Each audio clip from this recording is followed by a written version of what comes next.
How is everyone doing tonight? I'm Wooly the Crazy License Plate Guy. We're watching Monday Night Raw, live from Springfield, Massachusetts.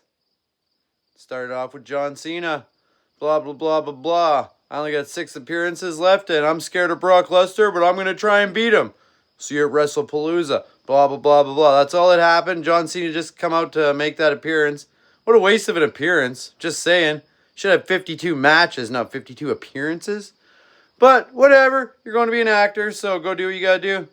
Anyways, we're watching Monday Night Raw. There's a world title match. No, it's not. It's at WrestlePalooza. They're going to talk about it, though. There's got to be something good happening, though. Something. Some kind of match. What do you think? Some kind of title on the line? Stay tuned and keep watching. I'm only the Crazy License Plate Guy. Hit subscribe and don't miss a thing. I'm going back to watch Monday Night Raw. Figure out what's actually happening because I have no idea. Woo!